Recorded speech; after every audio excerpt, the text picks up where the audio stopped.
Title: The Ink Beneath. I woke up in darkness. Cold, wet stone beneath me. My limbs felt wrong, stiff, numb. I sat up, gasping for breath, but the air was thick and rotten.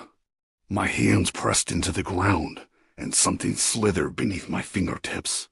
I stood slowly. My legs trembled. I could barely see, but the blackness wasn't empty. There were shapes in it. Tall, shifting figures moving just beyond my vision.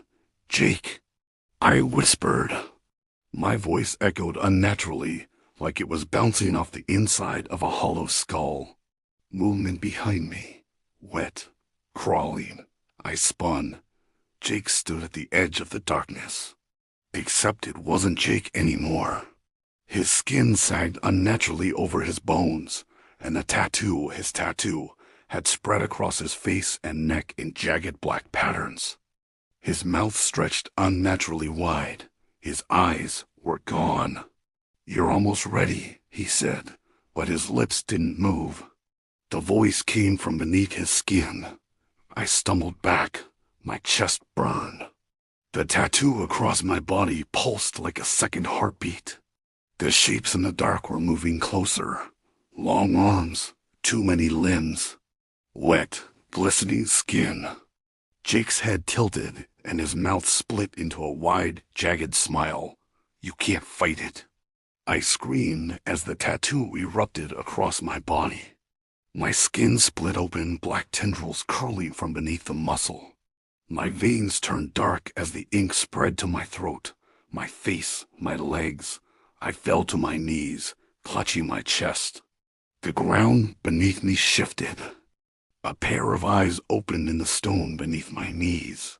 Then another, and another. Hundreds of them. And they were all staring at me. Jake stepped closer, his movements unnatural, his limbs bending the wrong way. He crouched down, his blank face inches from mine. His breath smelled like rotting meat. "Let them in," he whispered. "It's easier that way." I screamed as the eyes beneath me opened wider. A dark, wet mouth stretched from the stone, lined with hundreds of jagged teeth. I tried to crawl away, but black tendrils shot from the ground, wrapping around my wrists and ankles.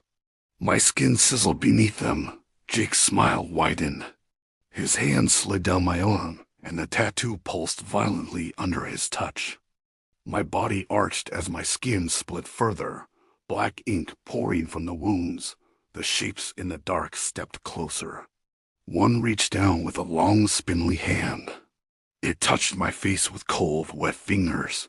My vision blurred. I couldn't breathe. Jake's voice whispered in my ear, "You are the door."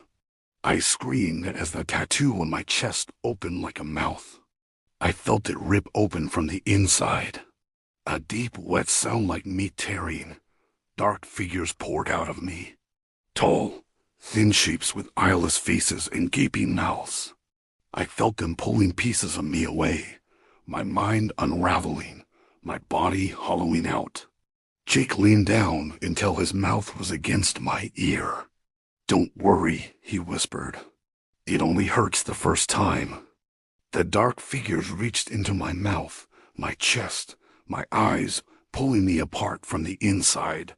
My body was unraveling, my mind breaking apart into pieces.